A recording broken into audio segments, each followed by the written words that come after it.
Next up, let's take a peek at the media screen for the vehicle. So this thing looks absolutely amazing. We've got our base home screen here, which as we can see on the bottom left-hand side, figure out exactly what station's currently playing.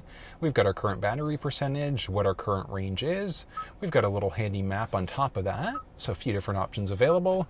We've got our current time and then our guest, so whatever profile is currently engaged. We've got our guest, or we can change users, which is useful if you're going to have multiple people driving the vehicle. You can set up a number of different profiles, which is amazing. Up along the very top, we've got our base back button. Hopping back inside, we've got our home icon, or we can press this hamburger button in order to turn the display off. Button press to bring it back to life. We can push again in order to search for different settings, so we can then figure out exactly what settings we want if we want to go to like different things like climate. But if we press the home button again, it's going to take us back to this main screen, so we can kind of swipe as necessary to get to each individual menu there. So it's going to dive through each menu as we go, and I'm going to teach you everything you need to know. Starting off, we've got our base EV settings. So we look there and we can see again what we saw on the home screen. We've got our current battery percentage. We've got our nearest charge station. We've got so currently we've got the climate going. So if we were to turn the climate off there, we can see there that it's adjusted as necessary on the fly. So it's given us a boost of about 10 kilometers when we've turned that off, which is a nice thing. Now we do have this main screen, which we can hit this button along the side in order to give us a split screen instead. Another button press in order to hide it. We do have a little button along the side there in order to figure out other options for our EV settings. So we've got our DC charger, we can see what's going on there, as well as our AC charge percentages. We've got our charging current, our winterized mode, which is going to help out with battery deterioration in the winter time. And then we've got different activity modes there. So we've got different utility modes, I should say.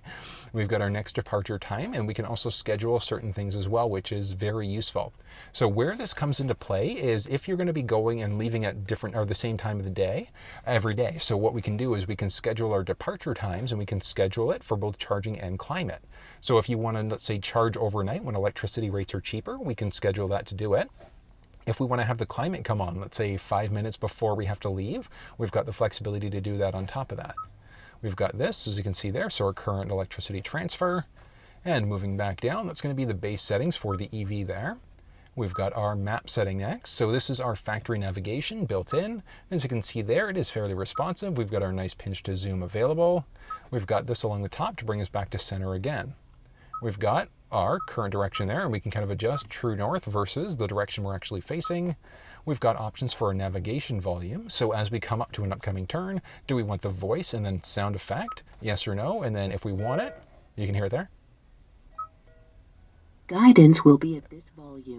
So it's kind of neat. And then we can also have navigation volume priority. So if we've got the radio blasted, and we're coming to an upcoming turn, with that setting enabled, what that's going to do is lower all the other volumes in order for us to be able to hear what's going on with our navigation instead. We can do a plus minus there if we want to.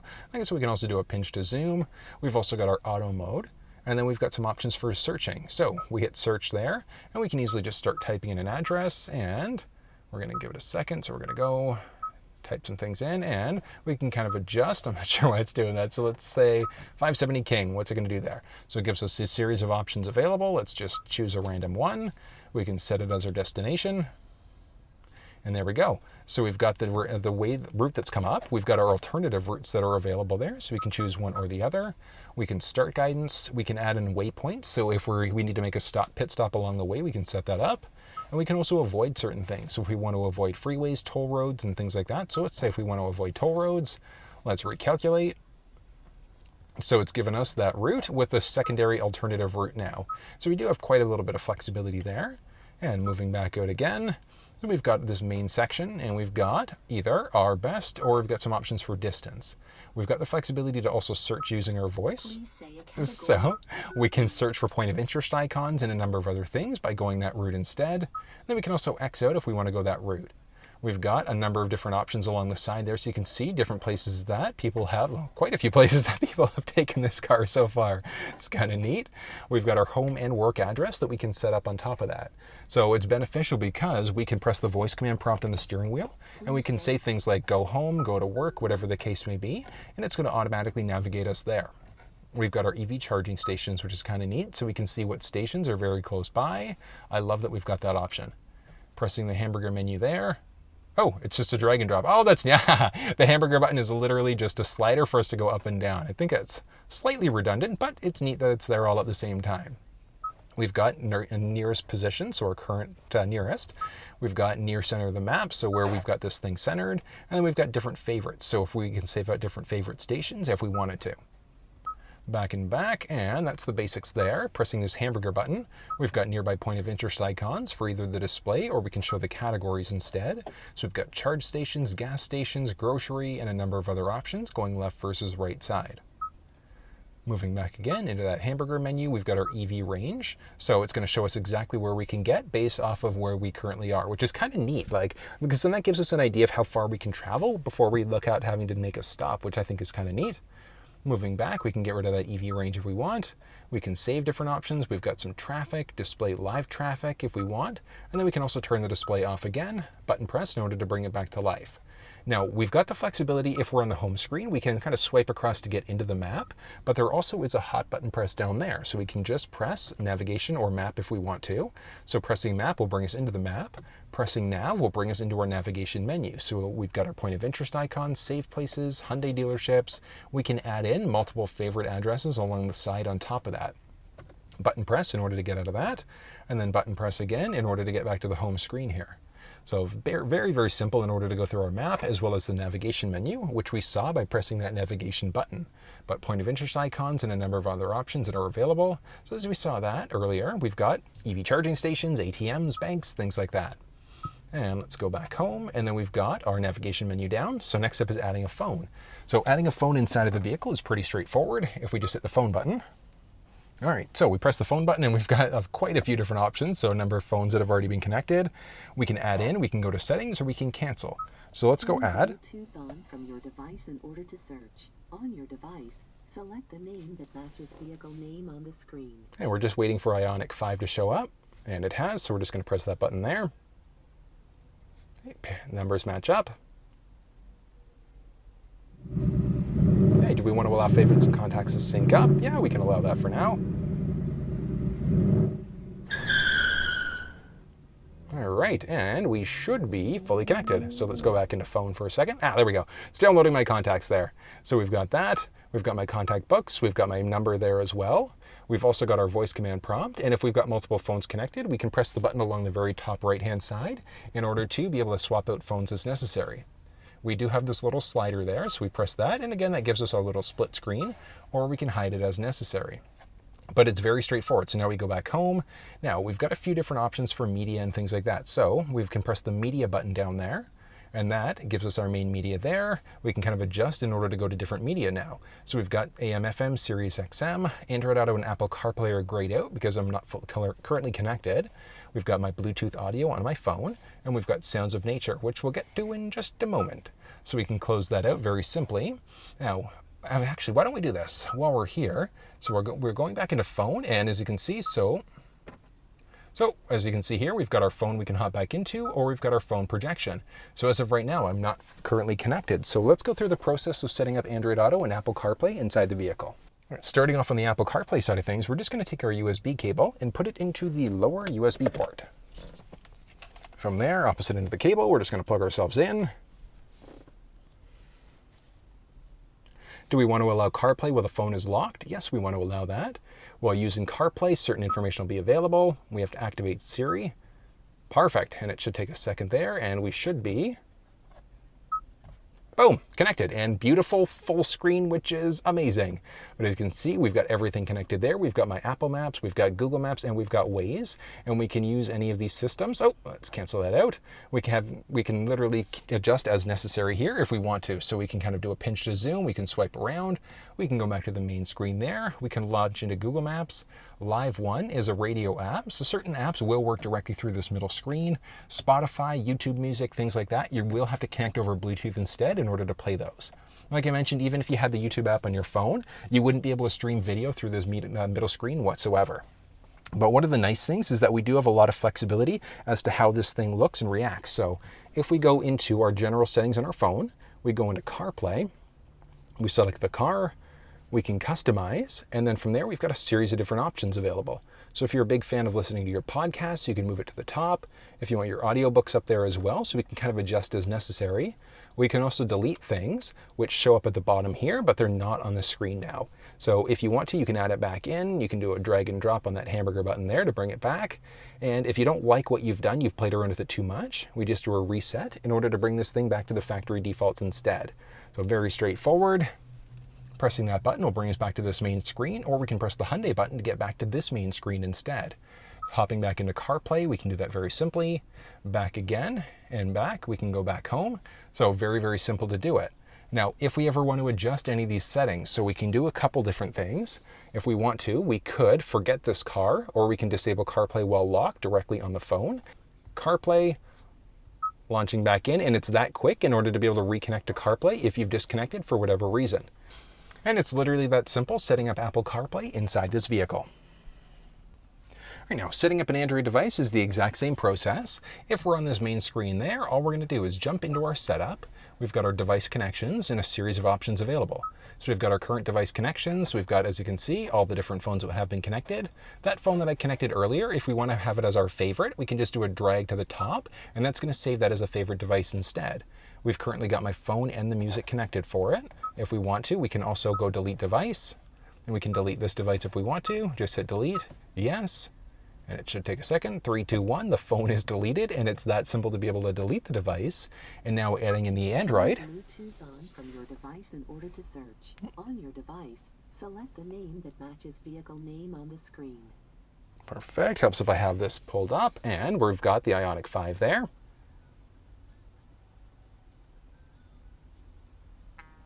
Perfect, let's add in.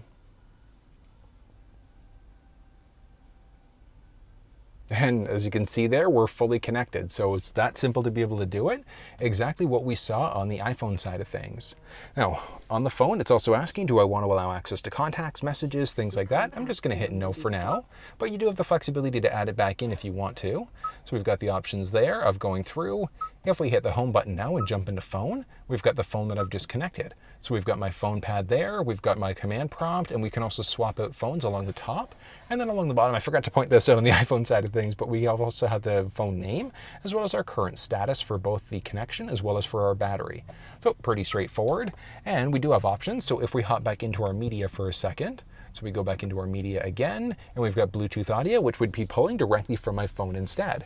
But very similar to the iPhone side of things, we can easily set up Android Auto. We just take our USB cable there, plug it into that front USB port, opposite end of the cable, right into the phone. And Android Auto would like to, so we're just going to hit next there. Okay. There we go, perfect.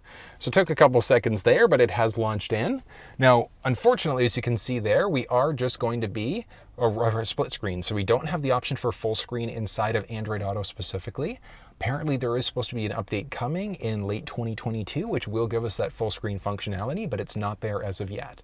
But we do have our Google Maps, and this phone does have Waze installed. Unfortunately, Waze as of right now is not compatible using Android Auto. So I wish it's there, unfortunately not yet, but we still do have all of our Google Map functionality there if you want to use it. We can jump into our podcast as well if we're using that. We've got music, notifications, and then our Google Assistant. And then we can also press and hold the button on the steering wheel in order to activate our Google Assistant. But we actually could have done that on the iPhone side of things for our Siri Assistant as well. So we do have quite a little bit of flexibility there. Pressing this button along the very bottom left will bring us back to this main screen. And then we can also press the Hyundai button along the very bottom there in order to jump back into the Hyundai main menu instead. So we've got quite a little bit of flexibility, which is always a nice thing. Now, we do also have the option of adjusting, so we can change out a few different settings on the Apple CarPlay or the Android Auto side of things. So on our phone, we're just going to hit search for Android Auto. Once we do, we're going to go Android Auto. We've got our currently connected car. We can customize the launcher. So if we want to, very similar to the iPhone side. One thing to note though, so let's hop into Android Auto, go back home. Oh, go back home. There we go. So as you can see there, podcast, I actually moved to the front, but it hasn't adjusted it there. We actually have to disconnect Android Auto from the vehicle. We have to restart our phone as well, the Android Auto specifically, in order for any changes to take into effect. So it's not dynamically going to update the same way it does in the Apple CarPlay side of things, but you still have the flexibility to customize it if you want to. Moving down, we've got our Google detection. So you could say, okay, Google. As you can see there, it launches in there. We can also say a few other options. We've got Google Assistant and a few other things that are available. So not as much flexibility as what we had on the Apple side of things, but there still is a nice amount of functionality inside of it if you are using an Android device instead. But I do like that we've got Google Maps that we can use. It's one of my preferred map applications if Waze isn't available. Then we can easily, as we saw earlier, press the Hyundai button to move back home. We can literally pull out, that's what she said, in order to disconnect that way. We jump into the phone again and we're back to the phone. We can go swap devices if we want to change it out to a different device, or we move into our home screen. We go into our setup. Oh, there we go. Setup along the bottom, device connections, and we've got our Bluetooth prompts. So if we want to, we can play or mute different prompts. We can go into different privacy modes. We've got our Bluetooth system info. So if you want to change your car name or the password, we can do it there. We've also got our phone projection settings. So we've got Android Auto, Apple CarPlay. Now this is a little bit misleading because we didn't have that checked off, but it was still split screen. So that's a bug that's going to be updated soon. You're not going to be able to get full screen Android Auto inside of the Ioniq as of yet. We've got also split screen on the Apple CarPlay side. So if we want to go split screen, we would just go here in order to adjust as necessary. Then moving back, we've got device connections. And as you can see, all the different devices that have been connected, we can easily just select whatever device we want to delete. We just select, delete, yes. And 3, 2, 1, the phone is now deleted from the vehicle, and it's that simple, setting up both Android Auto and Apple CarPlay inside of the Ioniq. All right, moving back home, a few other options. So we've already seen our phone projection. We also have our voice memos there, so we can record if we'd like. We've got some options for our climate, and it looks really, really nice the way this is. So you can see there, we do have dual zone climate control, so different driver passenger side.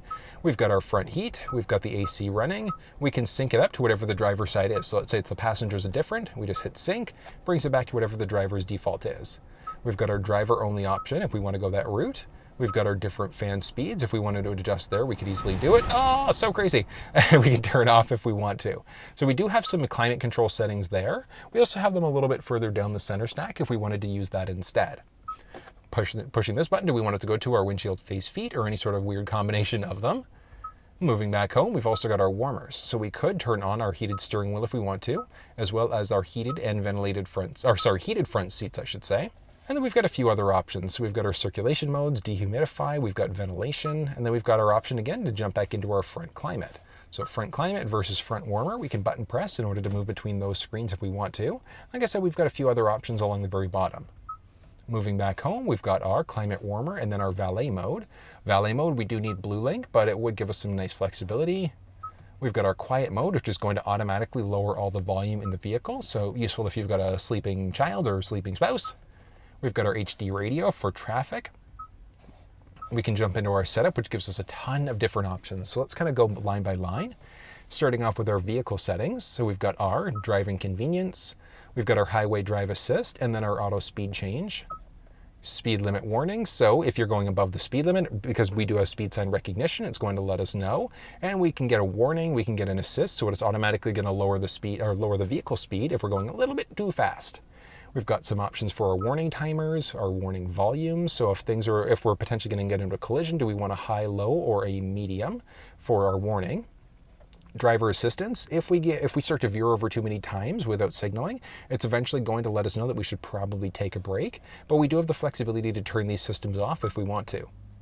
Different driver assistance as well. So one of the nice things is that we can turn this whole system off, but if there's a potential collision, the vehicle's actively going to brake for us. We can have just a warning, or we can turn the system off. We've got our driver assistance lane keeping system. So what that's going to do is assist, a warning, or it's going to do nothing. So the assist, if we start to veer over into a lane without signaling, it's going to gently nudge us back into our lane. Our blind spot safety. So we've got a few different options there. So it can actively assist, or we can get a warning, or we can turn that system off. So really, really useful if we're going to be getting out of the vehicle and someone is driving next to us and we don't see them. We will get an audible warning letting us know, which is amazing. Parking safety, we've got our cross traffic alert. So as we go to back up, if the vehicle senses somebody coming perpendicular, so from the left or right, we're going to get a notification letting us know. Back again, we've got I think that's it for that one. Yeah, parking safety, so driver assistance is done. We've also got our brake mode, so 2 different options for braking.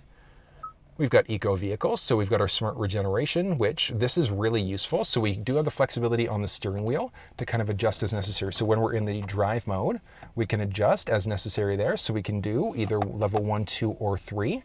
And that's going to be, so either our strong deceleration, medium, or a gentle.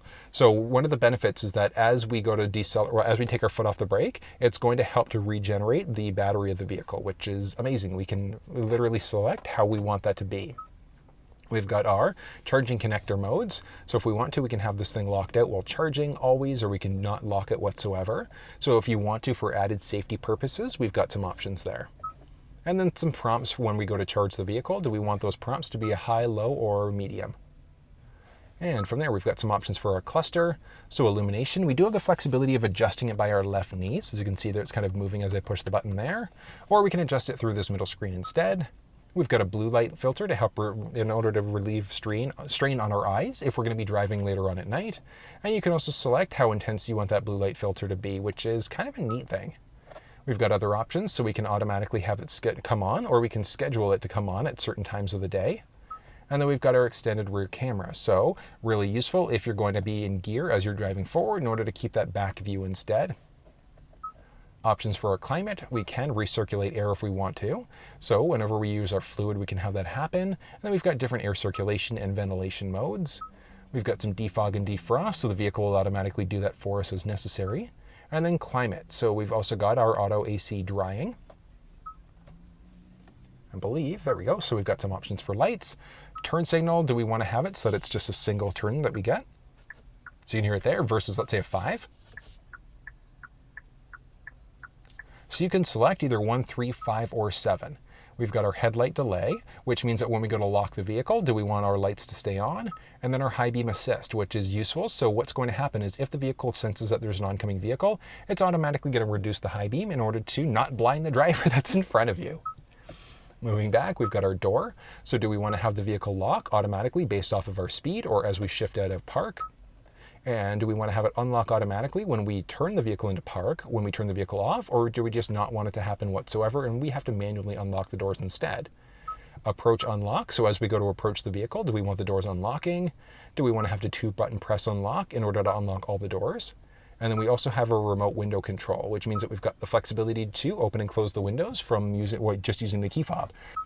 Options for some convenience settings, so rear occupant alert. When we go to turn the vehicle off, we're going to get a message inside of our little cluster screen there, letting us know to check the back to make sure we haven't forgotten about any kids back there, or pets, whatever the case may be.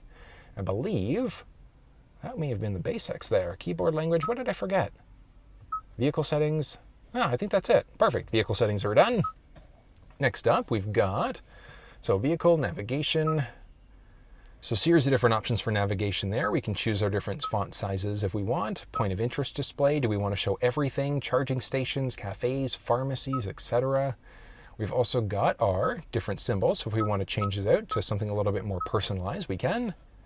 Options for display, so we can have it auto recenter as we get closer to our destination. Do we want to return to the map for timing? And then we've got some basic information. So what other things do you want to show? Current vehicle speed, that's kind of a neat one to have all the time.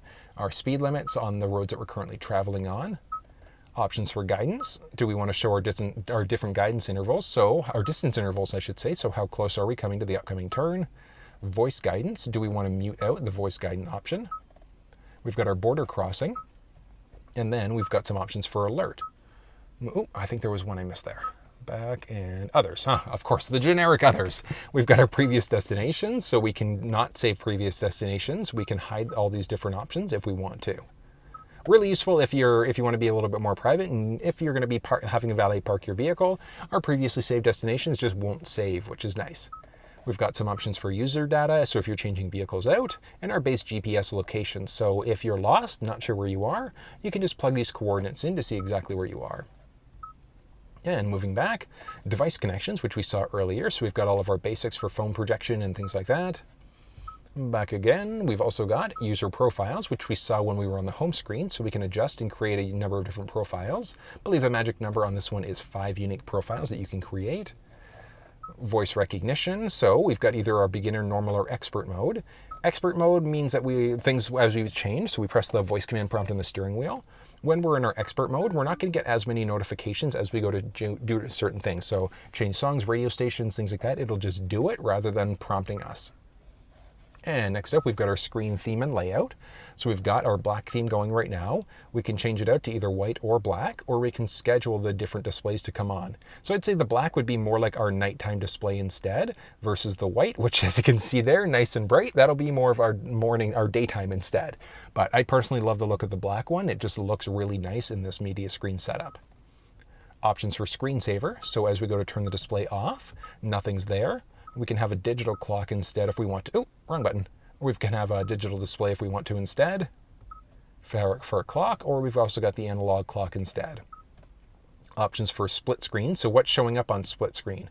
Do we want the electric vehicle information to show up? Do we want our weather, compass, clock, etc.?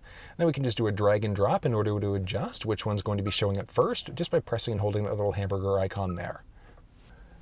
Next up, we've got some options for our display. So we saw this one earlier, illumination, things like that. We've got a few unique buttons. We've got one on the steering wheel, and then we've got a few others as well that we can create in order to create our own unique ones. So we've got a mode button on the steering wheel. So what happens when we press that? Does it navigate us between all these different options? So definitely setting that up. Custom button on the steering wheel. When we press that, what do we want it to do? And then we've also got our custom button, which is a little bit further down, so right down there. When we press that button, what do we want it to do? Do we want it to jump home, jump to our EV, which I think the EV would probably make sense in this case. And that's the basics there. For our buttons, you can see we can adjust as necessary there. Our volume tuning, we can also adjust and tweak these out if we want to swap these out. And we've got our blue link, so we do have to have our feature enrollment, but it is nice because we can do things like remote start the vehicle, roll the windows up and down, things like that, using the blue link app on our phones. We do need to be enrolled in order to get those features, but it is there as an option. And then a series of general settings. So we've got our current platform. We can see exactly what software version we've got. We can do an over-the-air update if we want to. System information, we can see how much storage the vehicle's currently got. We've got our user manual, so all we'd have to do is pull that up. Just scan it using our, there we go. Boom.